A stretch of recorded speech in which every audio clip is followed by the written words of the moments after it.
When Ricardo Rodriguez announced Alberto Del Rio, it was amazing. This detail represented all the efforts that WWE did for the Mexican for him to become a superstar. He had everything to be on top of the company for at least 5 years, but in the end, his period there ended very badly, which was unthinkable in 2011. It's something very interesting to analyze in hindsight, because it says a lot about what it takes to stay at an elite level in pro wrestling for several years and how hard it is. So here's what I'm giving to you. We're going to immerse ourselves together in the Mexican's period in the Federation, and we're trying to understand how he was able to go from golden boy to second-tier wrestler fired as a nobody in just a few years. You are on the wrestling paradise. Why the Alberto Del Rio project was a huge waste in the WWE. Let's go. First of all, we must clearly understand what we are talking about when we talk about the Alberto Del Rio project. It starts in a very specific context. It's 2010, and in the WWE, they're at a crossroads. Several prominent wrestlers such as Shawn Michaels, Batista, or Edge are no longer there, while others such as The Undertaker or Triple H are increasingly becoming part-timers, appearing only at the most important shows of the year. For the officials of the Federation, it is crystal clear. It is essential to build new stars, that a new generation of wrestlers accompanies John Cena and Randy Orton to keep the interest of the fans. It is in this global situation that Alberto Del Rio's story in the Federation begins. He is the nephew of Mexican wrestling legend Mil Mascaras and the son of Dos Caras, a former world heavyweight champion in the Universal Wrestling Association. So he has sports entertainment in his blood, with a father and an uncle who were also bodybuilders. Quite naturally, he therefore started his career in his country after having trained in amateur wrestling. Originally, he wore a mask, as it is the tradition in Lucha Libre.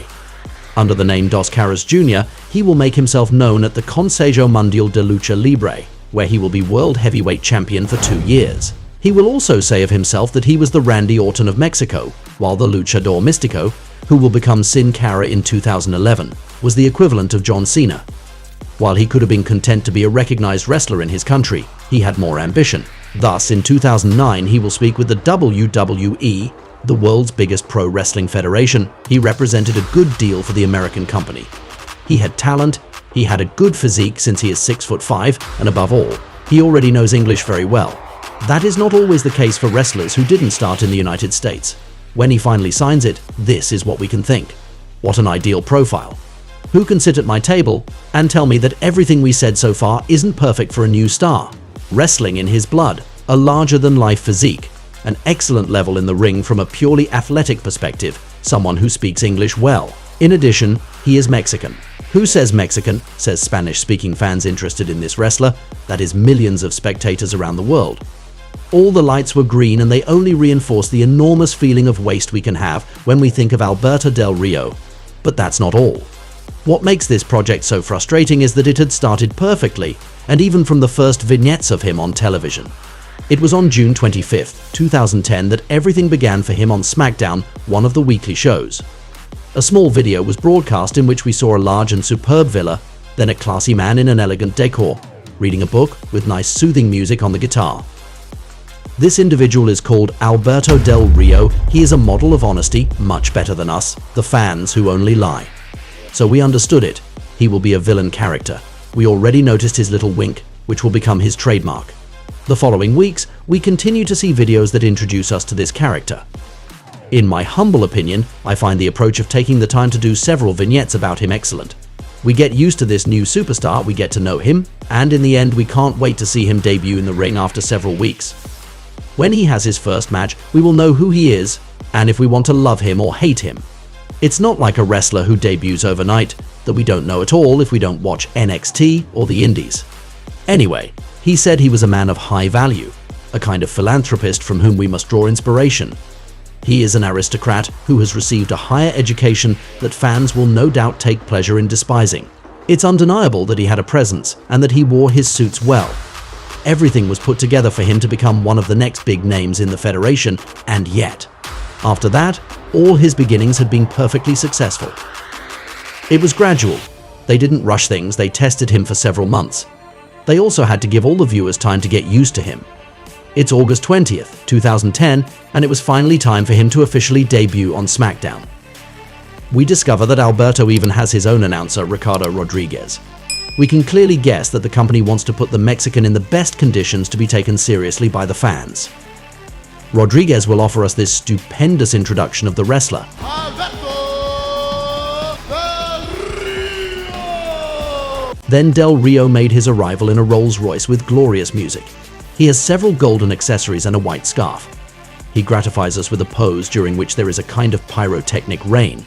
We notice some graphics with his name in big golden letters, excerpts from the vignettes that we have seen the previous weeks. It's hard not to be blown away. It's awesome to see the WWE go out of its way to make an entrance great. With Alberto, there is more effort in the car budget than for all the presentations of other wrestlers combined. All this production, from the announcer to the music, through the outfit and the car, exudes elegance and credibility. From his very first official appearance, we already have a new star thanks to this quality work on his presentation, which was probably thought over for several weeks at the same time as the vignettes. Without the shadow of a doubt, the first boxes were ticked to become a star in the following years. It should also be emphasized that Alberto seemed comfortable and natural in this role. He was only 33 years old. This promised us at least 7 beautiful years for the Mexican. Now it was about living up to it all in the ring and on the microphone. That's exactly what he did. His very first match will be directly a prestigious one. He faces Rey Mysterio, the most famous luchador, who was one of the most popular wrestlers for several years. The confrontation will be competitive, but in the end Del Rio will counter Rey's famous 619 and then inflict a fatal armbar on him. Rey will give up, which is the most humiliating way to lose possible. On the other hand, it immediately sent a very strong message. Alberto Del Rio submitted one of the company's biggest names. Through this result, we also felt the hopes that the Federation put in him. Afterwards, they kept Alberto busy for a few months. A rivalry with Rey, we preserve his credibility, and then we arrive in 2011. Hold on tight. That year, Del Rio not only took on another major dimension, but if it hadn't been for everything that happened in 2011, we wouldn't even be talking about a waste today. When you see everything they gave him and everything he was able to prove, you can only look at it years later and say to yourself, what a waste. As you probably know, it's the time of the year when WWE officials choose who will win the annual Battle Royal to go challenge one of the champions at WrestleMania, the biggest event of the year. In 2011, the Rumble exceptionally had 40 participants. Alberto Del Rio will arrive there in 38th position. While he finds himself facing top guys such as John Cena or Randy Orton, Alberto holds on. He manages to eliminate Orton. At that moment, there is something funny. While he thinks he has won, Santino Marella appears. This funny character was hidden under the ring and thought he could take advantage of a moment of distraction from the Mexican to steal the victory. But it will not be so. Santino bites the dust and Alberto can officially celebrate his triumph. We must realize what this means. Traditionally, the Royal Rumble winner is always promised a bright future in the following years. Just take a look at its track record. Stone Cold Steve Austin, The Rock, Triple H, The Undertaker and others. The Federation was completely behind him after having tested him for several months. They were giving a significant victory to a new wrestler. They were clearly trying to build a new star. The fact of the matter is that at WrestleMania 27, his first participation in the showcase of the Immortals, he will directly have a title match. Some people might say he got beaten by Edge at WrestleMania 27, he got his car sabotaged, all this was useless. But hold on, the best is yet to come. After a draft to Monday Night Raw and a filler rivalry against The Big Show, we arrived at Money in the Bank. Once again, we can salute what the WWE did. They don't rush things, they wait for the pivotal moments of the wrestling year to make him cross milestones. What is the Money in the Bank match? A ladder match in which several wrestlers compete to get a briefcase inside a contract with an opportunity at any title, at any time, for a year. The champion just has to be in a bad state physically for Mr. Money in the Bank to cash his briefcase at that moment, take advantage of the champion's weakness to beat him, and then win the belt. What Alberto Del Rio will accomplish is historic. He manages to win this briefcase. He was also the first wrestler from a minority to accomplish this feat, while he was notably against Rey Mysterio, whom he even unmasked, and The Miz. In just a few months, he won the Royal Rumble and the Money in the Bank briefcase. Can you only imagine the impact of this performance? It is completely unheard of. No wrestler had managed this before him. Once again, we tell ourselves that Vince McMahon believes a lot in him, that he really sees him as one of the Federation's new stars. It doesn't end there, hang on tight. At SummerSlam, a few weeks later, when CM Punk was facing John Cena for the undisputed WWE title, and Kevin Nash was coming to destroy Punk, Alberto jumps at the opportunity. This time, he can cash in his briefcase until the end. Barely a year after his main roster debut, the Mexican is the champion. He is the new face of the world's biggest wrestling company. This choice was even more relevant since millions of Spanish-speaking fans follow the shows. He is the first man born in Mexico to win this belt, which can make his compatriots proud. When we look back at this first year in the main roster, we can ask ourselves a question: has there ever been another wrestler with such a track record in just 1 year? We could think of Brock Lesnar in 2002 to 2003, where he won the King of the Ring, the WWE title, and the Royal Rumble. But it is still extremely rare. The fact is that it's a waste seeing all of that. His rise was so incredible, the potential had become a reality. Alberto had proved that he could dance with the best. The feeling of waste is even greater when you see what he became in the following years. Initially, he has matches with Cena and Punk. He ends up losing the title for good against the Chicago Kid, who starts his very long reign. Then, he is injured and really comes back only in the spring of 2012. They give him a rivalry of several months against Sheamus for the heavyweight title, but he starts losing a lot and going in circles. Also, with other injuries along the way, we feel that the company supports him a little less. So, they make him become a nice guy, and he wins the heavyweight title at the beginning of 2013. A few months later, they understand he is better as a bad guy, so he becomes mean again, but he will end up losing his heavyweight title to whom? John Cena, of course. Seeing all this, what could explain why the Del Rio project has been a waste is a bunch of elements. First, we see Alberto, who is injured several times, who suffers the impact of an intense daily life as a top WWE superstar, who becomes more fragile and less reliable in Vince McMahon's eyes. Secondly, we see a misuse of the wrestler over time with several rivalries that were not so awesome. Sheamus, Jack Swagger, Dolph Ziggler, Christian, Rob Van Dam. Nothing against these wrestlers, only respect, but there was much better to do, unless the roster at the time was simply too limited. And finally, we can talk about a behavior behind the scenes that was not always perfect, as we will see. Hang in there. During the summer of 2013, he will have a match against his compatriot Sin Cara, this luchador who was presented as the next big star in 2011, but who did not live up to the huge expectations around him at all. On that day, Sin Cara had quickly injured his finger, which is painful but not a disaster either. So Del Rio hit him for real in the ring. He started to get upset. Here is an element that can explain this waste. His impulsivity didn't do him any favors. He himself says that he is warm-blooded as a Mexican. During the summer of 2014, he was even dismissed by the company.